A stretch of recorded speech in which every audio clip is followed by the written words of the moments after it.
વડોદરા શહેરમાં traffic police દ્વારા helmet drive દરમિયાન કેટલાક સ્થળોએ નોકઝોકના બનાવો સામે આવ્યા છે।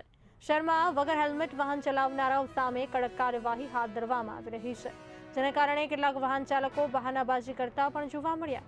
પોલીસ કમિશનર કચેરી નજીક ચેકિંગ દરમિયાન એક મહિલા કર્મચારી સાથે ટ્રાફિક પોલીસનો વિવાદ થયો હતો। માહિતી મુજબ હેલ્મેટ વગર વાહન હંકારતી નેહા નામની મહિલા જે સરકારી કચેરીમાં કોન્ટ્રાક્ટ પર ફરજ બજાવે છે, તેને પોલીસ દ્વારા રોકવામાં આવતા તે ઉશ્કેરાઈ ગઈ અને બોલાચાલી શરૂ કરી દીધી। ઘટના દરમિયાન મહિલાએ ટ્રાફિક પોલીસ સાથે હોબાળો મચાવ્યો અને આસપાસની સરકારી કચેરીઓમાં પણ વિવાદનું વાતાવરણ સર્જાયું। પોલીસ દ્વારા તેની બાઇકની ચાવી કાઢી લેવામાં આવી હોવાનું પણ સામે આવ્યું છે। વિવાદ દરમિયાન અન્ય મહિલાઓ પણ તેની તરફેણમાં ઉતરી આવી હતી। ટ્રાફિક પોલીસે સ્પષ્ટ કર્યું છે કે હેલ્મેટ વગર વાહન ચલાવવું કાયદેસર ગુનો છે અને કોઈ પણ વ્યક્તિને છૂટ આપવામાં આવશે નહીં। આ ડ્રાઈવનો મુખ્ય હેતુ લોકોમાં જાગૃતિ લાવવાનો અને માર્ગ સલામતી સુનિશ્ચિત કરવાનો છે। આ ઘટનાએ શહેરમાં ટ્રાફિક નિયમોના પાલન અંગે ફરી ચર્ચા જગાવી છે, જ્યારે પોલીસ દ્વારા નિયમોનું કડક અમલીકરણ ચાલુ રાખવામાં આવશે તેવું પણ જણાવાયું છે। કર્મચારીને હેરાન કરો છો, હવે જે કરવું એ કરો, ચાવી આપો ને। સરકારી કર્મચારી દાદાગીરી કરો છો।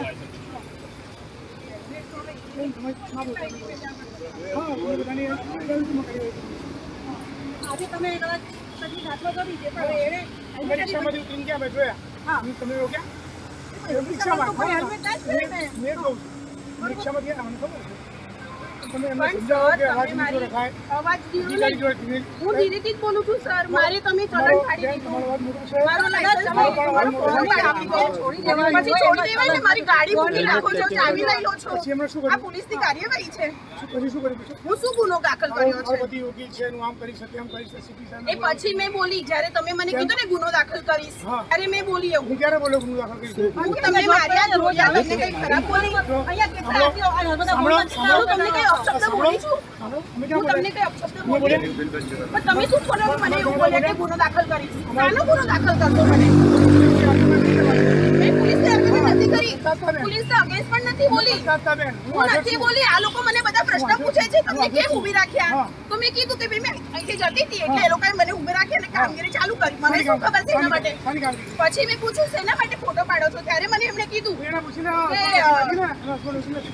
ત્યારે એમણે મને કીધું કે ભાઈ હેલ્મેટ નહીં પહેર્યું એટલે ઊભા રાખ્યા। ડાયરેક્ટ મને ઊભું રાખીને મારી પાસેથી લાયસન્સ લે છે, ડાયરેક્ટ બધું કરે છે, તો મને શું ખબર પડવાની હતી? હવે કાલથી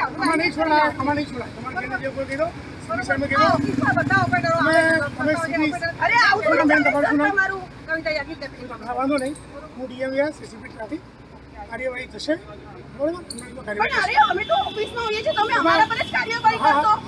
અમે આવતા જતા હોઈએ છીએ, અમને ખબર નથી હોતી, ડાયરેક્ટ પૂછીને તમે લોકો અમારી પાસેથી આવું કરો છો? તો આવી રીતે થોડી ગાડીની ચાવી લઈ લેવાય ને ગાડી લઈ લેવાય સર? અમે બી આમ પબ્લિક જ છે। આમ પબ્લિક ની તમે સરકારી નથી હું સર, કોન્ટ્રાક્ટ બેઝ પર છું। હા તો તમે સરકારી તમે પણ મને ઓફિસમાં ટાઈમ પર જઈને તમારા સાહેબ પૂછે છે અમને। તમે ધીમો રાખો, બહેરું નથી। હા તો સર તમે આવી રીતે એલિગેશન કરો છો એટલે તમને જાણ કરું છું સર, આવું ના બોલાય સર। તમે મને ડાયરેક્ટ કહો છો કે ગુનો દાખલ કરીશ, હું શું ગુનો કર્યો છે મને કહી દો। હા બોલે ઈટા આજો કીતે બોલે છે હું શું ગુનો કર્યો છે મને કહી દો। બેન શું બોલે છે? બેનની ગાડી નથી લીધી, બેનની ચાવી નથી લીધી। બેન કઈ રીતે વાત કરે છે? રીતે વાત ના ના, આ તો ખોટી વસ્તુ છે। તમે કમિશનર થઈને આવી રીતે હેન્ડલ કરો છો બધાને, આ ખોટી વસ્તુ છે। મારી ગાડીની ચાવી આપો અને મારી ગાડી આપો, મારું લાયસન્સ આપો, મારું લાયસન્સ આપો। આ બેન આવું ના ચાલે બેન, આવું ના ચાલે બેન। આનું આઉટ કરે છે, હું આઉટ કરે છે, આ જુઠ્ઠું કેમ બોલો છો આટલું બધું? ગુનો દાખલ થશે, બરાબર? તમારે ઘરે જે જોડી તમારા કેસ બોલાવો। આ તો જુઠ્ઠું બોલે છે। હા વાંધો નહીં, ચલો જાઓ। મેં તો બોલું છું તો ને, તમે ધમકી આપતા ના ને? ના ના ના હું વોર્નિંગ આપો મને, હું કરવા વોર્નિંગ આપે? મેં શું ગુનો કર્યો છે મને વોર્નિંગ આપે? કશું ના કરે। તો તમને હું કહું છું,